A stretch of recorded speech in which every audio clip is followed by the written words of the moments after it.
আসসালামু আলাইকুম রহমতুল্লাহি ওয়া বারাকাতুহু। সুপ্রিয় শিক্ষার্থী, আজকে আমরা ম্যাথমেটিক্যাল মডেলিং এর উপরে ম্যালথিসের মডেল বর্ণনা ও সমাধানের আচরণ ব্যাখ্যা করব। ম্যালথিসিয়ান মডেলটা হলো অনার্সের চতুর্থ বর্ষের ম্যাথমেটিক্যাল মডেলিং ইন বায়োলজি বা ম্যাথমেটিক্যাল মডেলিং সাবজেক্টের অন্তর্গত। এটি প্রথম অধ্যায়ের একক প্রজাতির ক্ষেত্রে ম্যালথিসিয়ান মডেল নিয়ে আলোচনা করব।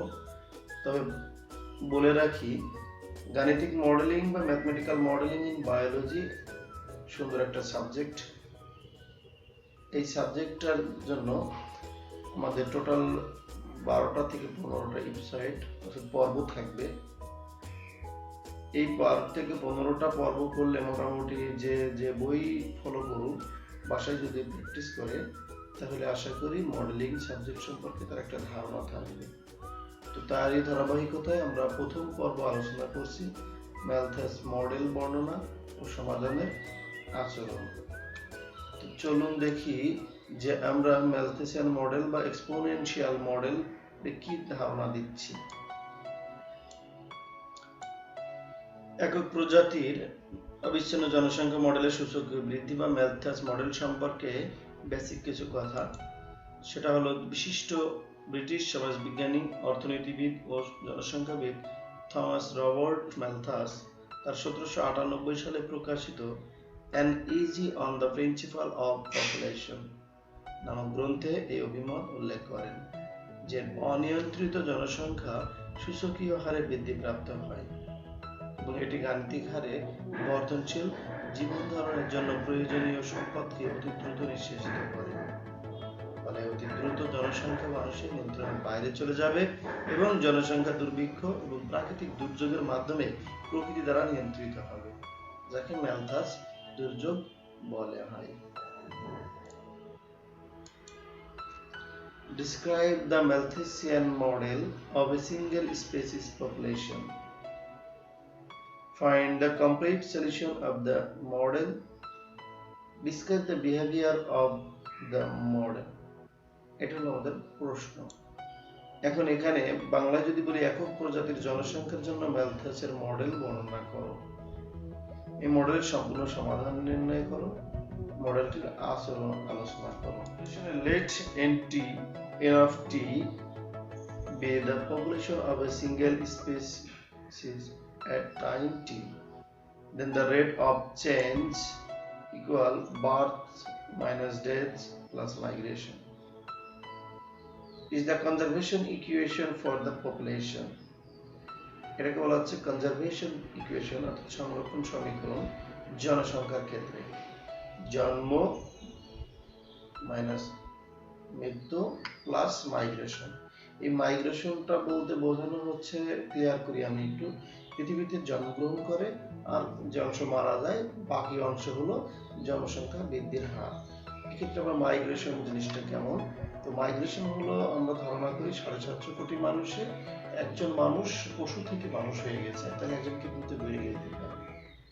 আর এমনও হতে পারে মানুষ থেকে অন্য প্রজাতিতে রূপান্তর হয়েছে, কিন্তু সেটা কোটিতে না, 700 কোটিতে হয়তো বা তুলনামূলক, যেমন আমাদের 18 কোটিতে বাংলাদেশে এমন ঘটনা শোনা যায় খুবই কম যে মানুষ তৈরি হয়েছে অন্য পশু থেকে, অথবা মানুষ পশু হয়ে গেছে। এটা এই জন্য পরবর্তীতে বলা হয়েছে মাইগ্রেশনটাকে বাদ দেওয়া হয়েছে। The simplest model has no migration and the birth and death terms are proportional to n. জনসংখ্যা বৃদ্ধির সাথে সাথে জন্ম এবং মৃত্যুর হার প্রপোর্শনাল অর্থাৎ সমানুপাতিক হারে বৃদ্ধি পেতে থাকে। এখন দেখি this number 1 takes the form dn by d dt n equal birth population minus death population. তো এখানে b and d are positive constant. d dt n সমান b minus d n, তাহলে dn এই n টা যদি আমরা নিচেই নিয়ে যাই আর dt টা রাইট সাইডে নিয়ে যাই, তাহলে b minus d dt। এখন মানে দুই দিকে আমরা সমাকলন অর্থাৎ ইন্টিগ্রেশন করে দিয়েছি। তো এইটা একটা ফর্মুলা ln n। আর এখানে বি মাইনাস ডি বের হলে ডিটি কে সমাকলন করলে টি হয়। আর যেহেতু এখানে লন এন হয়েছে তাই আমরা সমাকলন ধ্রুবক লন এ ইউজ করতে পারি। লন এ ইজ কনস্ট্যান্ট, যেটাকে আমরা সি ব্যবহার করতাম। আসলে এই জায়গা থেকে আমাদের সেকেন্ড পার্ট মানে সলিউশন শুরু হয়ে গেছে অলরেডি। এখন লন এর রাইট সাইড ছিল, আমরা লেফট সাইডে নিয়ে আসলাম। তো ln n minus ln a equal b minus D t. Ln আমরা জানি log m minus log n মানে লগ এম বাই এন, তাহলে এখানেও সেই সূত্র অনুসারে ln m by n by a এটা থাকবে। এবার দুই দিকে যদি ই টু দি পাওয়ার নিয়ে নিই তাহলে দেখতে পাচ্ছি যে ln N by A equal e to the power B minus D T, এটা থাকবে। এটা এই পাশে মাল্টিপল করলে দেখতে পাচ্ছি N e to the power B minus D T. তো এখান থেকে N of T equal A e to the power B minus D T, এটা আমাদের নাম্বার 3 ইকুয়েশন। এখন এখানে constant T equal 0 let the initial population n of 0 সমান n not. অর্থাৎ আমরা যদি মার্চ মাসের করোনার জীবাণুর সংখ্যা চিন্তা করি যে ওই সময় যদি আমাদের দেশে একটা জীবাণু না আসতো তাহলে টি সমান টি সময় পর, অর্থাৎ পরবর্তী সময়ে কোনো রোগাক্রান্ত রোগীর সংখ্যা পাওয়া যেত না, সাসপেক্টের সংখ্যা পাওয়া যেত না।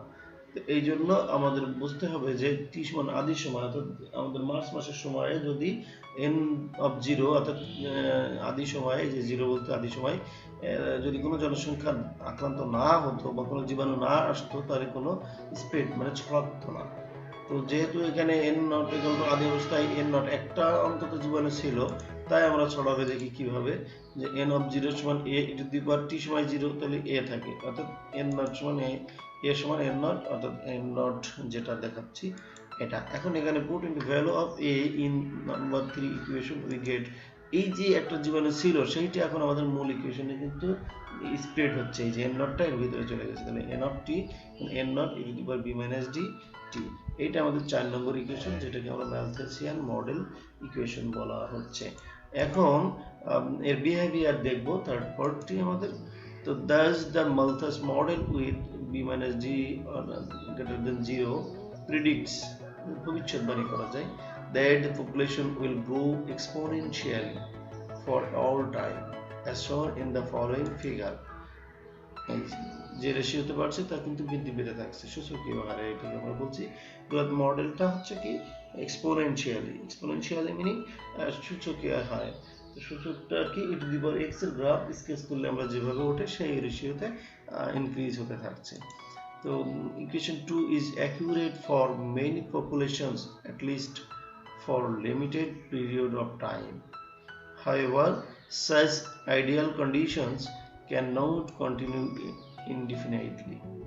Eventually, limitation on space, food supply, or other resources will reduce the growth rate and bring an end to uninhabited exponential growth.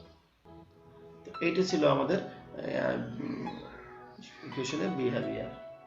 আমি এটাকে একটু বাংলায় সংক্ষেপে বলি যে 2 নম্বর যে ইকুয়েশনটা আমাদের ছিল এটা একটা সার্টেন পিরিয়ডে বা নির্দিষ্ট সময়ের ভিতরে চলমান থাকবে, পর্যায়ের ভিতরে, কিন্তু এটা সকল ক্ষেত্রে কিন্তু ডিফাইন করতেছে না, অর্থাৎ সংজ্ঞায়িত হচ্ছে না। কিভাবে? এটা জায়গার অভাব, অর্থাৎ লিমিটেশন অফ অন স্পেস, জায়গার অভাব হবে, ফুড সাপ্লাই খাদ্য সরবরাহের একটা অভাব দেখা দেবে, এ ধরনের আরো অনেক রিসোর্সের কারণে জনসংখ্যা যেভাবে বৃদ্ধি পেতে চাচ্ছিল এই থিওরি অনুসারে সেটা কিন্তু অতটা হয় না, তবে কিছুটা যায়। এই জন্য এই সকল প্রতিবন্ধকতার কারণে অনেক সময় প্রাকৃতিক দুর্যোগ হয়, এটা কিন্তু একদম এক্সপোনেনশিয়ালি গ্রোথ হয় না। এটাই হচ্ছে এর বিহেভিয়ার বা আচরণ ব্যাখ্যা করা হয়েছে। তো ধন্যবাদ সকলকে আমাদের সাথে থাকার জন্য। আর ভিডিওটি ভালো লেগে থাকলে আমরা শেয়ার করে রাখবো, চ্যানেলটিতে সাবস্ক্রাইব করে রাখবো এবং বেল বাটন ক্লিক করে রাখবো পাশে, যেন যে কোনো ভিডিও দিলে নিজের লিঙ্কে চলে যায়। তো ভালো থাকুন সকলে, সুস্থ থাকুন, আল্লাহ হাফেজ।